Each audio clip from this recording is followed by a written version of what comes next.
Wow, we're back with another episode. I'm here with my brother. I've been knowing this guy for years. You guys may know him as Tavarius Hall. I know him as Peanut. And we were speaking before the show, Peanut. I'll call you Tavarius for the sake of the show. But no, we were speaking and we were just catching up, and that's why the show is called Connecting with Creatives. And we've been connected, unintended, for years now, and to see it come full circle has been so surreal. I hit you up the other day, or literally yesterday. I was like, oh, I forgot that Peanut, as I'm going to call you, was in the space, the creative space that you are. So I just want to give you your flowers, man. You've been so solid. You've been so consistent all through middle school, high school, and, your professional career has been, a blessing to see, right? So now that I'm in the space that I'm in, I'm able to appreciate it and really kind of, peel back those layers of what you do.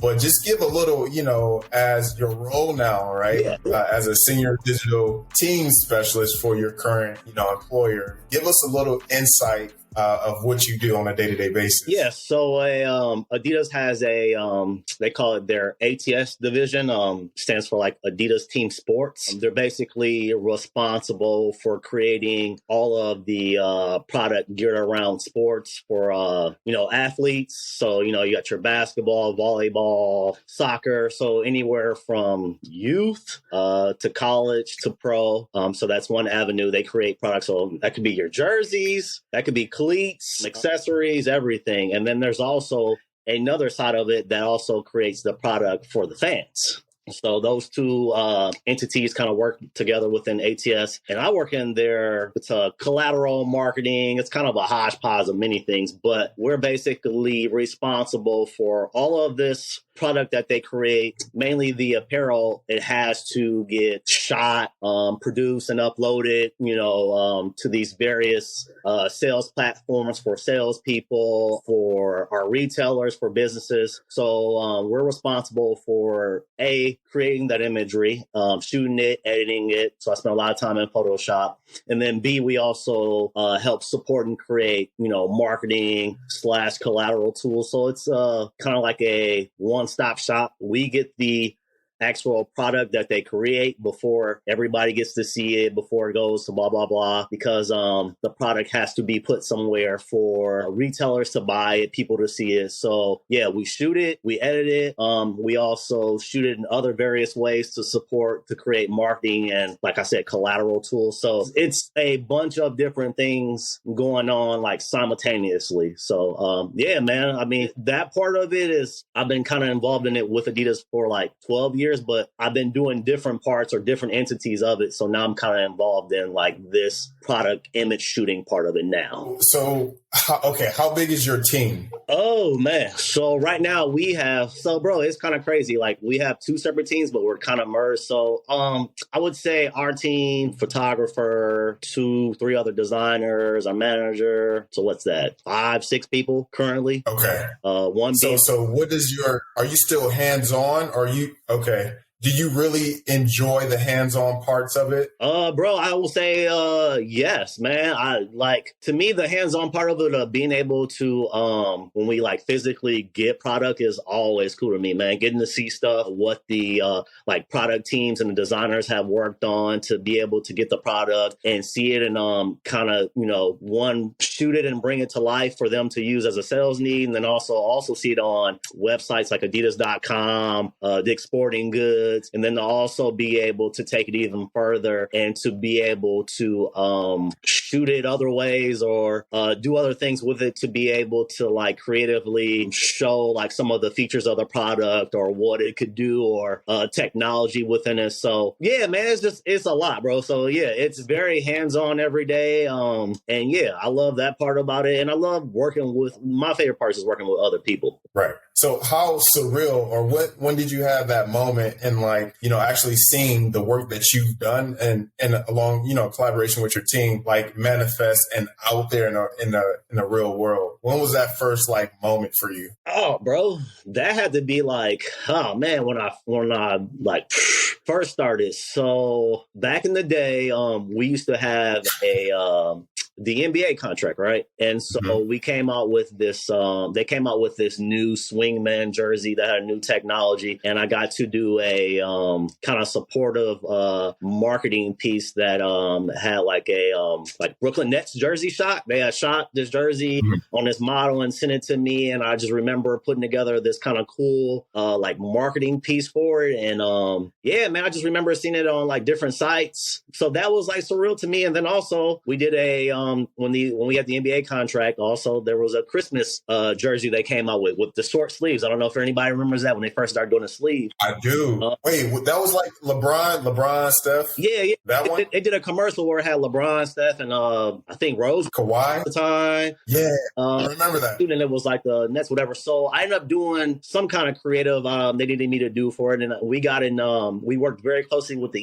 with the NBA. But I remember getting an email from one of the like lead designers in the NBA and saying, hey, we love what you did for your design for the Christmas jerseys. Can you send us those files so we can use them? So yeah, man, bro, it's just been, real sometimes. That's amazing. So you designed those, what you designed the jerseys? No, man. There's marketing. So like there's two sides to it, bro. There's an actual team that designs the product, but once the product is designed, man, it has to go into like sales and marketing materials, whatever. And these help support the sales of the jerseys, whatever. So at that time, I was working on like sales collateral, but I was also still doing it, marketing stuff. And they wanted to use the design I had did on the NBA.com website to like a cool marketing creative of the jerseys. Nice. I understand, man. That is so like, who can say they actually work with the NBA and, their work actually got put on display, right? That's like, a small percentage. It's awesome sometimes, man. Sometimes it's surreal.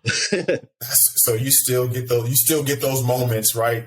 In your career, like to this day, like you still feel like you're pushing the needle, right? So what are you seeing though? Like, from your mentors, or do you have mentors? Who do you look to, for accountability or to sharpen your skill sets? Right now, man, it's myself, man. I keep myself accountable for just, staying up on trends, checking out websites, reading articles. Like today is like I said, I'm off today or whatever. But today, man, I'm on websites looking at some like trends, just looking at things that have been happening in the market. I'm trying to keep up to date on, programs. So, man, it's just I try to keep myself accountable, man. I still have a subscription to like Communication Arts. I don't know if you know that this is like a publication that's for like creatives, man. I still get for like printed copies of it and read, or digital, man. So I try to keep myself accountable, man.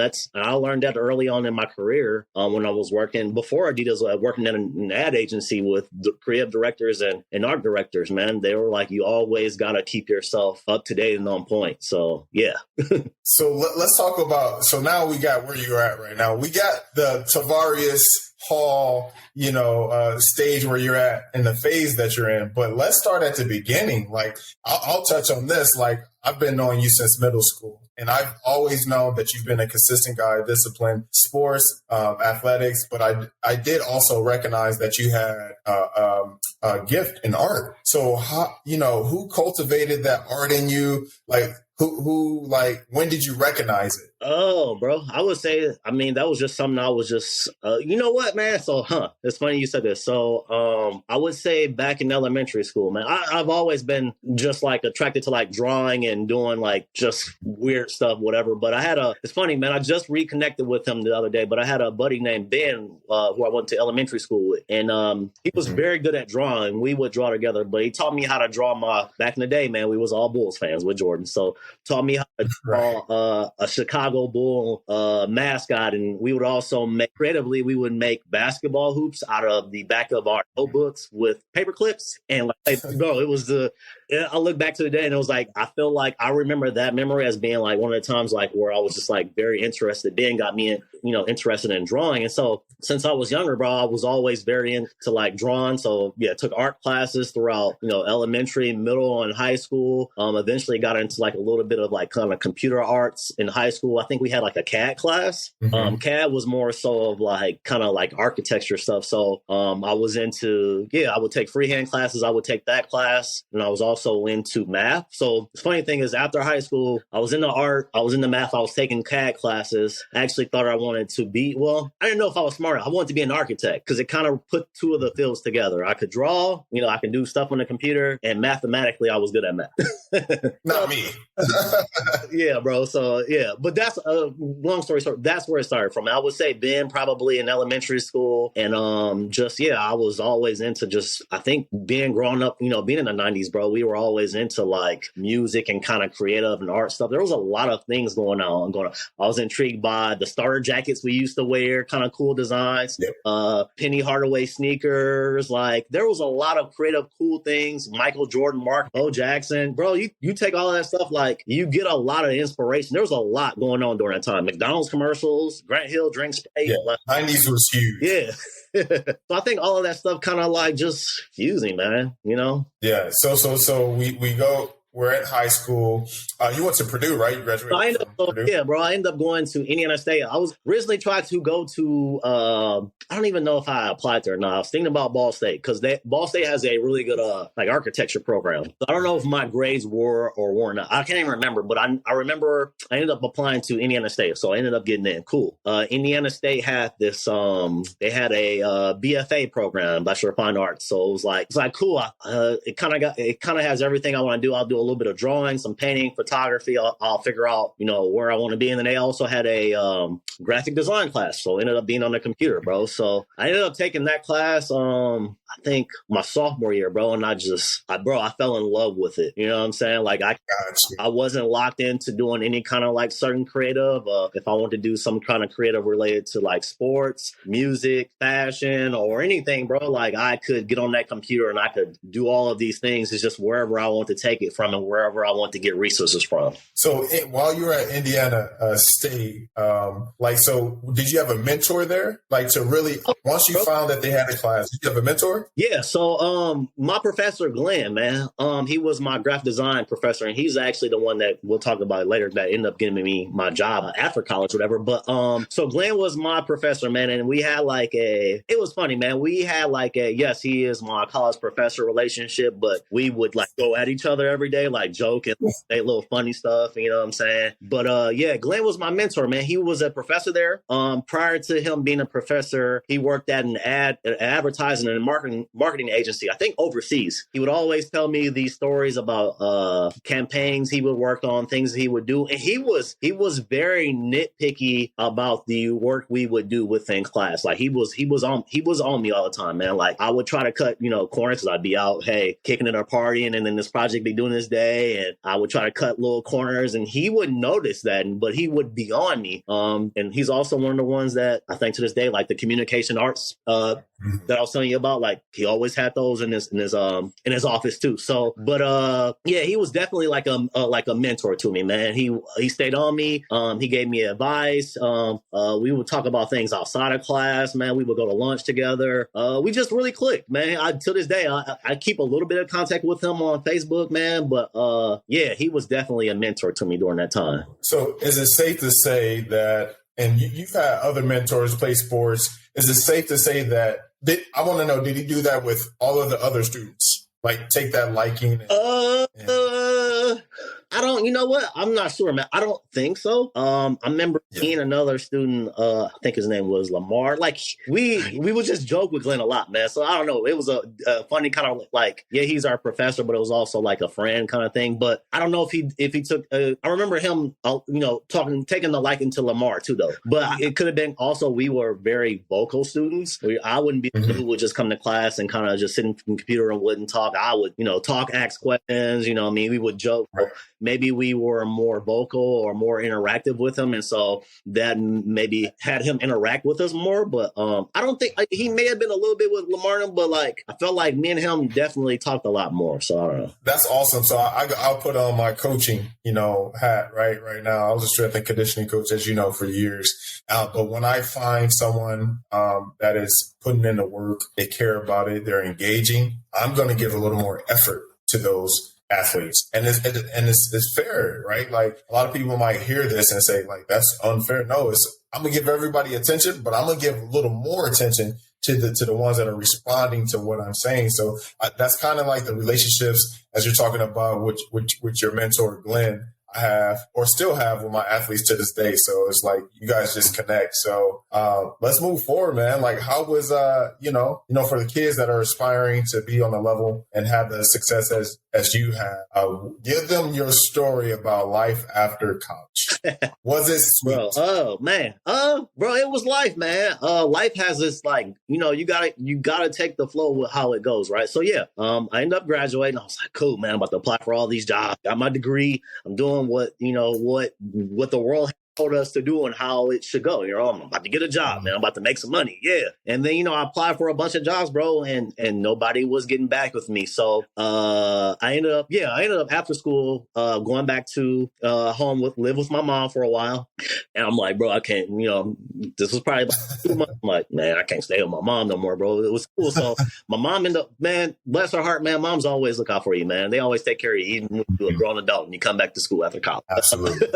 Mom threw me some money and was like, here, take this money, do whatever you need to do. So I took the money, man. And I ended up, one of my buddies who lived in Indianapolis had an apartment there, was like, hey, bro, come down here. So I took whatever money my mom gave me and was throwing it to him, for, help him with rent while I was looking for a job. I'm like, I got to do something. So I ended up working at, getting a job at Lowe's, which was right down the street from him. And then during that time, man, while I was at Lowe's, I started making, I redid my portfolio when I was back at home while I was with my mom. There were some things in my portfolio that were strong, but I felt like I needed to make them stronger that would help me apply for jobs. So when I got back, when I was staying with Tone in Indy and I was working at Lowe's, I started making like rappers do. I was making my mixtape, my portfolio on CDs with my resume, and I was physically going to different companies and primarily advertising and marketing agencies around Indy because I knew I wanted to they just intrigued me because they do a lot of different work with different clients and different things. So, and I didn't really want to work for a specific company doing one thing at the time. I kind of wanted to get my hands on a bunch of different things. So I'm making it sound like it was a easy thing, but long story short, one of the companies ended up biting on my portfolio and resume. This took a while now. I'm not going to say this happened overnight, guys. How long did it take, you think? Man, bro, it had to be like 4 or 5 months, bro. I was working at Lowe's for a minute. I'm like, man, I'm ringing people up and I'm pushing carts and there's nothing wrong. I do that to this day. I'll do whatever. Yes. But I was just like, man, I'm here. I shouldn't be doing this, man. But it took 4 to 5 months, bro. But I had to do it. I couldn't stay with my buddy and be lounging on his couch, not doing anything or, not supporting, at least trying to make a way for myself, man. So it probably took about 4 or 5 months. But even after that, once this company ended up biting on my resume and portfolio. They were like, we'll hire you as an intern, but we're not going to pay you. So I'm like, dang, but I'm going to do the work. So I was working at the company in the morning for like 4 or 5, 8 hours, and then working at Lowe's at night. So this was, and that probably went on for like a few months, bro, like 3 or 4 months. So you add the, 3 or 4 months of working there and then another 3 or 4 months of working there, being an intern, it adds up, whatever. So eventually they were like, hey, we love the work that you're doing. We want to hire you full time because of just the work that you're putting in. Bro, I was working my butt off, but I loved it. It was fun. The time I needed to put in there wasn't work for me because I was enjoying myself and I was learning. Absolutely. They were giving me opportunity to learn. So they ended up hiring me full time. I quit Lowe's. But to go back in the story, the guy that actually got my portfolio, my resume, was a student from Indiana State who was a good friend with Glenn and called Glenn. Mm-hmm. And Glenn was one of the ones who actually vouched for me and told him what type of student I was. So wow, in that moment, let's backtrack. So he was a former student ahead of you, right? Yeah, I didn't. So the guy, Jason, the guy who hired me at the agency, yes, he was from Indiana State, but he was Jason was like 5 or 6 years older than me. So I had never met him at Indiana State or seen him in my life. Did you have Glenn's name there as a reference, or how did you guys make that connection? I think I did. You know what? I did. Under references, I had Glenn as one of my references on my resume. Now that I remember about that, I didn't even remember that. But yes, I did have Glenn on my resume as a reference. So then Jason reaches out to him, and it's just a small world. So to that point, they weren't really looking at you like that until they were trying to offer you a permanent position, right? Yeah. Well, I mean, that was Jason. They reached out to Glenn. That was just prior to even giving me the internship because they didn't really need an intern. Gotcha. At that time. Jason, when I got in, they had me interning. They brought me in strictly off of the strength that I had a really good portfolio, and if they ever needed talent later that they would need to hire, they grabbed somebody. Because, bro, I'm gonna tell you like this: when companies are interviewing creative, sometimes it's like you can come from wherever or have this, but it's all about your portfolio. So I feel like he saw my portfolio was really strong and I was a young student, and he was like, why would we wait until we need to hire somebody to go through all this? I see this right now as an opportunity to get somebody in here at this point, but I'm going to definitely call his reference to check on him because I know his reference, you know what I mean? Because he was also my professor. So it just kind of came full circle. Can we stop right there? And let's highlight your portfolio because you know what I do, right? Yeah. On a day-to-day basis, I'm in on the delivery side of the recruiting industry for the creative industry. So, what was about your resume that attracted, Jason at that point or that agency? More so my portfolio. Yeah, it was just when Jason told me when he looked at my portfolio, it had a lot of So at that advertising and marketing, it had a lot of advertising and marketing tools in it. So I did I got to think back, man, because this was years. I had a typography poster that I did. So one, we always want to see how you can, interact and treat type. So I had a typography poster that I did. I think it was like a Kanye West lyric, random. We're not going to learn about that. But Kanye West back in the day, I had a Mustang campaign I did with a poster, a CD booklet. I had oh man, bro, there's so much stuff. But I remember Jason specifically telling me that what attracted him to my portfolio was, yes, how good the work was, but it was all marketing and sales stuff, and he liked the typography stuff. So it related definitely to the industry that they were already in because I was creating marketing tools, but they were also very good, and it showed my personal work in creative. You know what I'm saying? Which I to this day, I think is still important for any student.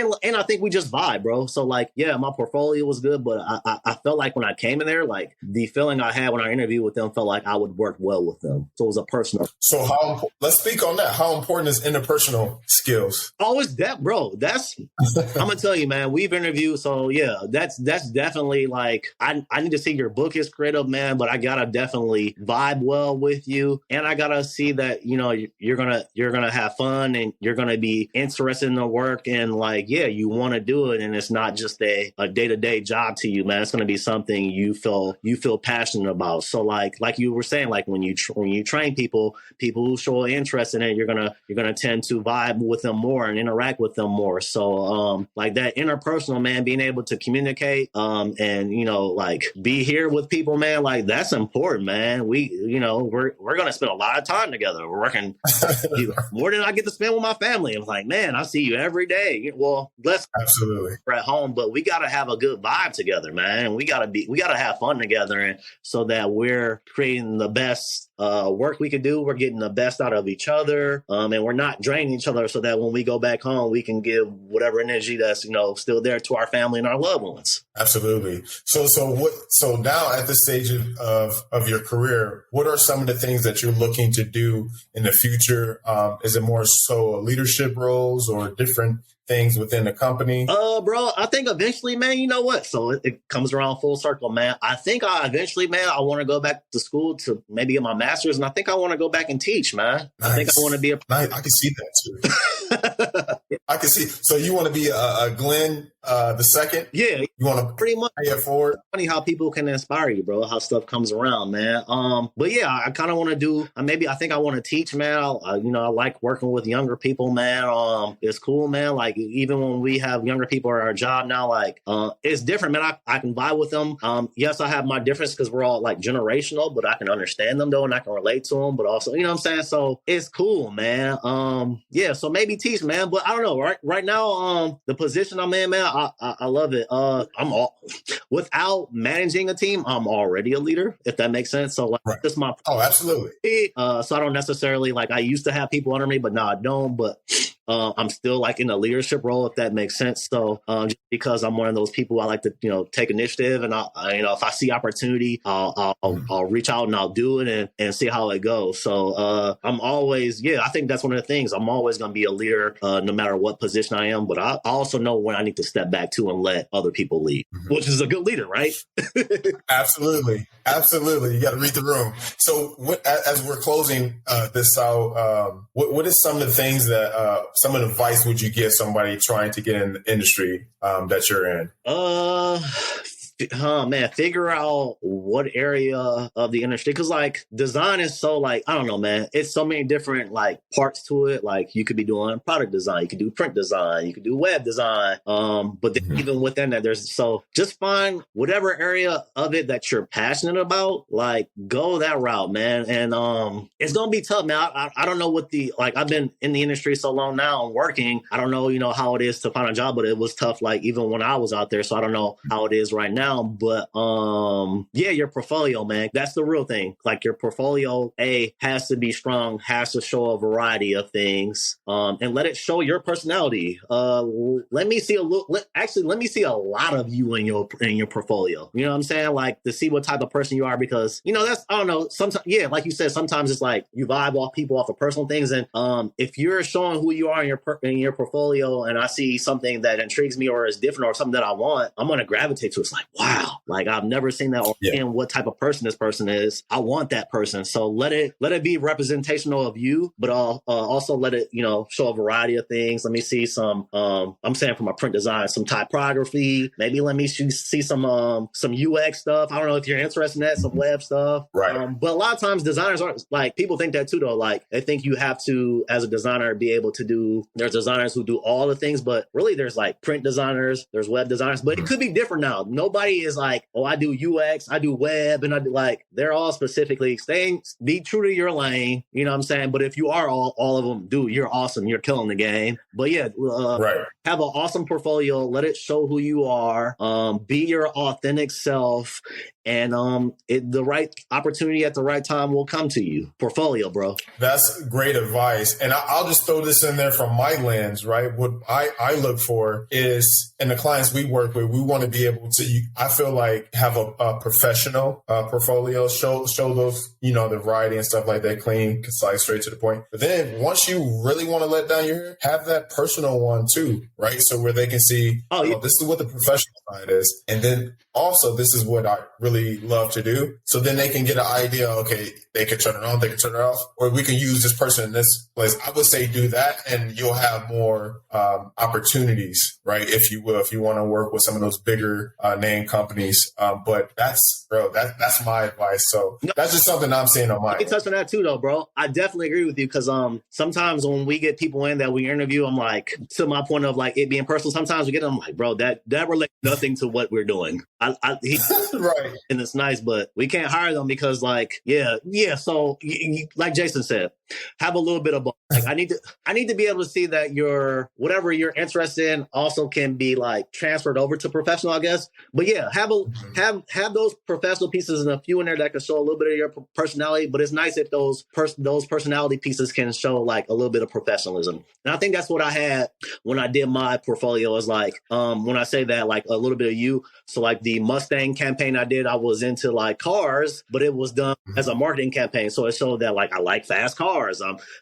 The typography poster I did of the lyrics was, showing it was clean and it showed typography treatment, but it was also showed my interest in hip hop music. You know what I'm saying? Right. Like, somehow, you're right. Merge those two, bro. Because sometimes I come in, I'm like, they did show me a portfolio of like stuff, and I'm like, no. This is not it. This is not the one. This is not it. So if you guys are listening, watching this on YouTube, listen, take hold of this. You have somebody on the inside, and you have someone in leadership that's doing the day-to-day work, and we're seeing these things. So have a personal portfolio and a professional, and you'll get in the door at least, or you'll get a look like, oh, we can use this person. So any last words for the audience, and where can people find you, or if you have some type of outreach? I'm older, so I'm pretty private. I mean, I do have a Instagram, but it's personal, man. A Facebook, yeah, but I don't really. Where can people? Do you have a community or something that you're a part of that maybe somebody could tap in with you? Bro, they can always hit me up on LinkedIn, man. Definitely. Okay. Hit me up on there. I'm an open book, man. If anybody you want me to look at your book, or if you have any questions or anything like that, like definitely just hit me up on LinkedIn. I can give you my email address, man. Or I am all about. I told you guys, like, I eventually thinking about going back to be a teacher, but I'm an open book, man. I'm gonna give you whatever. If you got questions, I'm gonna be real authentic with you and give you advice. And I like to share as much knowledge as I can that I have, man, because I don't want to. I've learned that the best way to learn things or to figure out how to do things is to ask the people who are already doing it. You know what I mean? That's the cheat code, man. Yeah. That's really a cheat code, bro. What are you doing? What applications? What tools are you using within these applications? Like, what do I need to be making sure I have a grasp on in order to get me ahead? Or, Bro, it's been a pleasure, bro. Appreciate it. It's been a pleasure. Man, bro, I really appreciate you. If you guys are watching this on YouTube, make sure you guys comment below. Let Peanut know how impactful this was to you. If you're in design, if you want to get in the industry, leave your comments below. Make sure you like, share, and subscribe. What DJ Khaled say? Another one.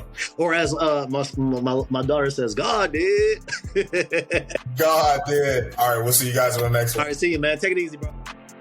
I'ma be an alpha, bless I'm counting, make it up the mountain, yeah. Can't cut me out, no, I'ma stand proud, I'ma show what I'm about, like, yeah. For my fam, for my kids, my reason to live loud, handle my biz, I'ma